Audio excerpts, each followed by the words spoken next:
이 새벽에 하나님 우리에게 주시는 말씀은 누가복음 15장 22절로 24절까지 말씀입니다. 아버지는 종들에게 이르되 제일 좋은 옷을 내어다가 입히고 손에 가락지를 띄우고 발에 신을 신기라. 그리고 살찐 송아지를 끌어다가 잡으라. 우리가 먹고 즐기자. 이 내 아들은 죽었다가 다시 살아났으며 내가 잃었다가 다시 얻었노라 하니 그들이 즐거워하더라. 아멘. 살아계신 우리 하나님의 말씀입니다. 한 주간 새벽을 나오시니까 많이 피곤하시죠? 적응이 될만하면 또 끝나고 또 몸이 익숙한 것에서 벗어나다 보면은 피곤합니다. 근데 이 피곤함을 느낄 때 왜 이렇게 잠을 이겨낼 수가 없을까? 왜 이렇게 졸릴까 싶은데 바로 이때 겟세마네 동산에서 예수님 기도하셨던 곁에 있던 제자들의 모습과 체력의 한계를 우리는 경험할 수 있는 것 같아요. 그래서 제자들도 그렇게 피곤했겠구나. 제자들도 그렇게 힘들었겠구나. 결코 쉬운 게 아니구나. 주님을 따른다는 게, 주님을 믿는다는 게, 주님 곁에 있다라는 게, 주님을 닮아간다는 게 정말 쉬운 게 아니구나.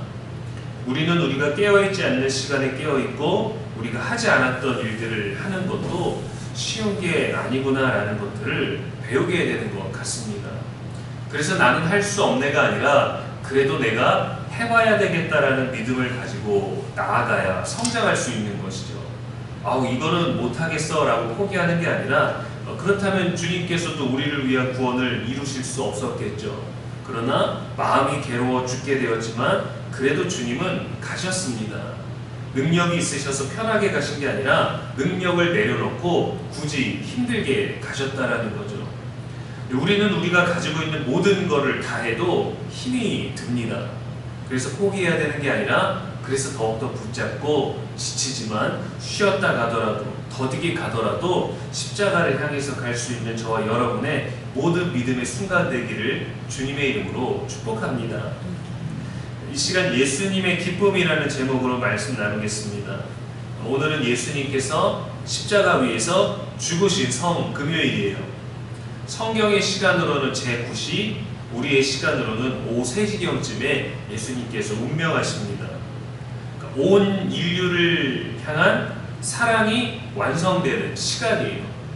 온 인류를 향해 있지만 각 개인의 구원이 완성되는 시간입니다. 그리고 예수님께서 돌아가신 굉장히 슬픈 날이지만 누군가의 장례를 준비해야 되는 슬픈 날이지만 큰 기쁨을 위한 날이기도 합니다.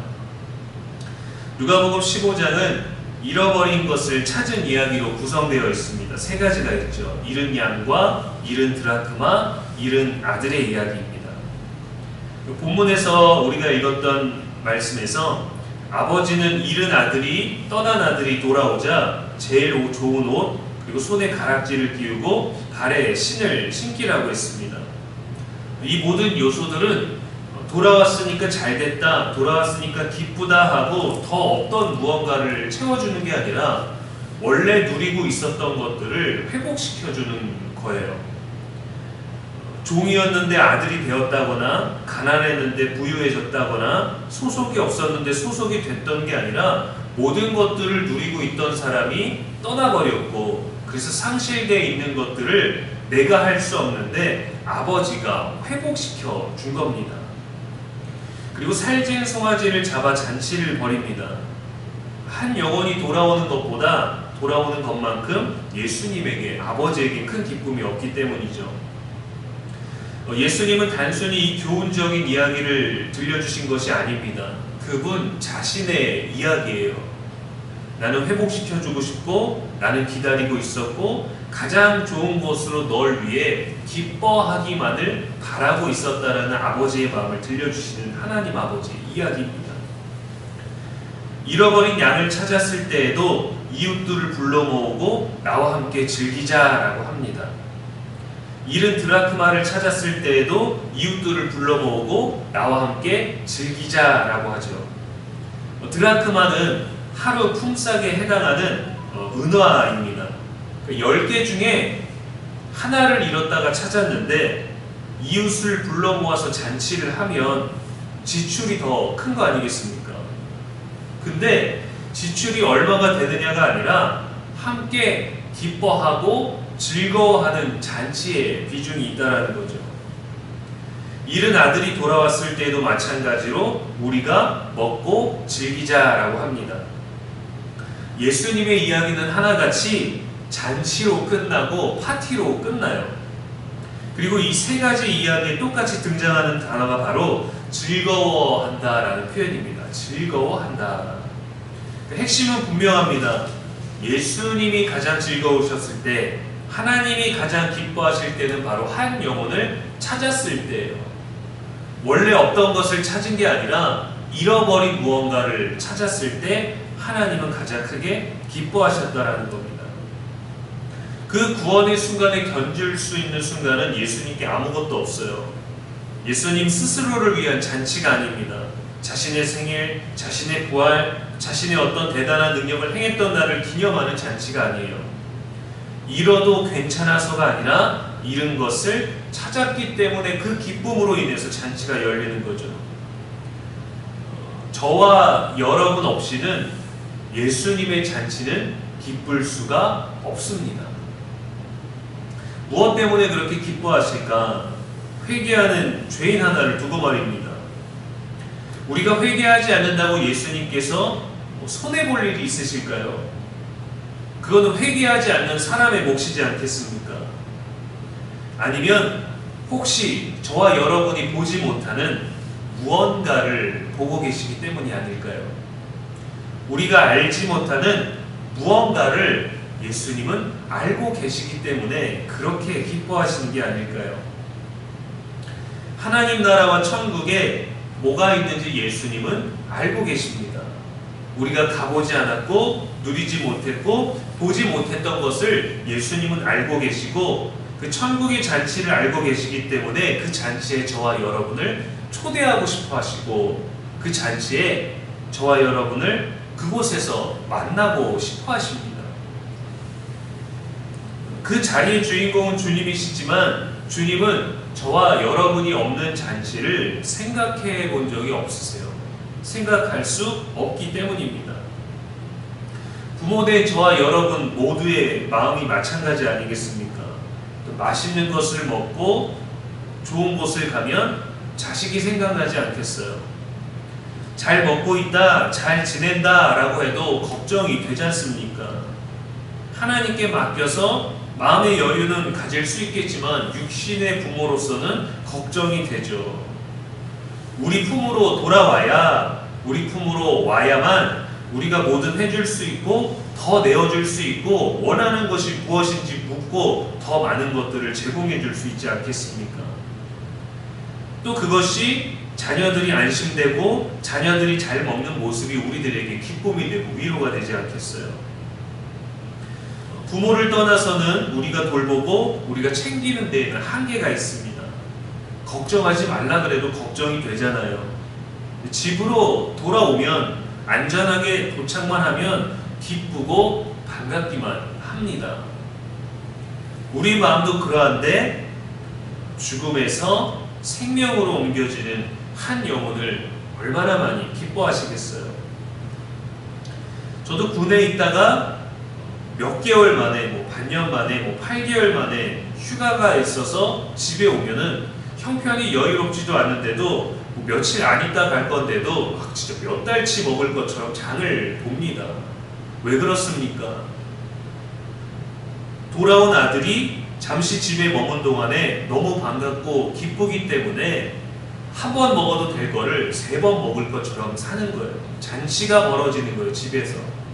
그래서 휴가 나오면 먹다가 체하고 휴가 나오면 먹다가 체하고 잘 먹이고 싶은 마음이죠. 잘 먹는 모습을 보는 게 기쁨인 거죠.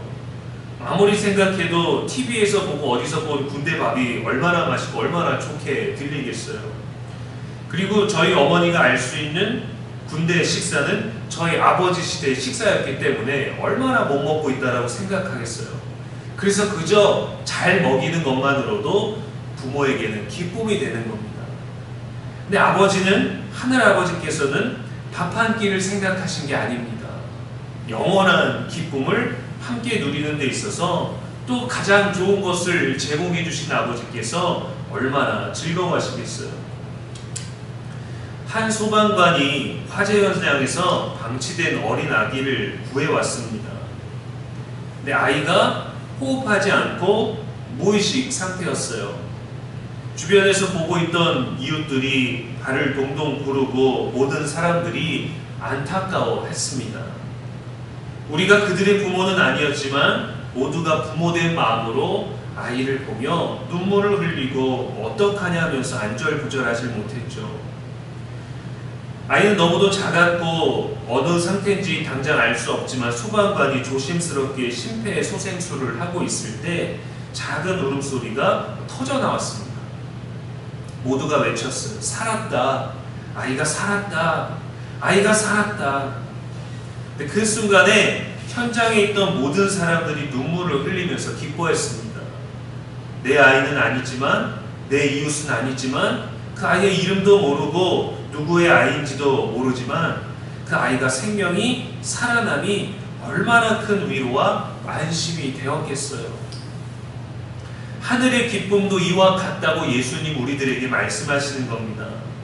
죽음의 문턱에서 다시 생명으로 돌아오는, 옮겨지는 이 천국의 잔치를 우리는 이 땅에서도 누릴 수 있습니다. 예수님은 십자가에서 수치를 당하실 때에도 사람들을 용서해달라고 하셨어요. 때마다 돌변하는 군중들의 마음이었지만 그래도 그들이 용서받을 기회를 얻는 자체가 십자가에 달리신 예수님의 기쁨이었습니다. 오늘은 예수님의 죽음으로 기억하는 날이지만 예수님의 가장 큰 기쁨이 준비된 날이기도 합니다. 왜냐하면 십자가를 통해서 우리를 도로 찾으셨기 때문입니다. 찾을 수 있는 기회, 우리로서는 아무리 하나님을 부르짖어도 율법으로 해결될 수 없는 그 순간을 십자가를 통해서 이루셨기 때문에 그분의 죽음, 그분의 괴로움, 그 모든 것들이 아니라 우리를 찾으심으로 인해서 기쁨이 완성된 날이었어요. 예수님의 기쁨은 오직 하나, 우리의 영혼이 하나님께로 돌아가는 그 순간 터져 나오는 것입니다. 여러분의 잔치, 여러분의 즐거움, 여러분의 기쁨은 언제 열립니까? 언제 터져 나오십니까? 우리도 이제 주님을 바라보며 십자가 앞에서 기쁨을 회복하고 기쁨의 통로가 되는 저와 여러분 되기를 주님의 이름으로 축원합니다. 기도하겠습니다. 사랑의 하나님 아버지, 예수님의 기쁨이 무엇인지 알게 하시니 감사합니다. 우리를 향한 사랑을 깨닫고 기쁨의 통로가 되게 하여 주옵소서. 우리 때문에 죽으셨으나 우리를 살리셨습니다. 우리 때문에 아프셨으나 우리는 나음을 입었습니다. 우리 때문에 고독하셨으나 우리는 함께함을 즐거워합니다. 그런데도 우리로 인하여 기뻐하셨습니다. 한 영혼을 천하보다 귀히 여기시는 예수님의 마음으로 우리도 사람을 사랑하게 하시고 이해하게 하여 주옵소서. 주님 달리신 십자가를 기억하며 죽음과 끝이 아닌 부활과 새로운 시작을 소망하는 오늘이 되게 하여 주옵소서. 아픈 중에 있고 염려 중에 있던 우리의 어제보다 나은 오늘이 되게 하시고 오늘을 살게 하시고 오늘의 생명을 누리며 오늘에 감사할 수 있게 하여 주옵소서. 우리의 영원한 기쁨과 소망이 되신 예수님의 이름으로 기도합니다. 아멘.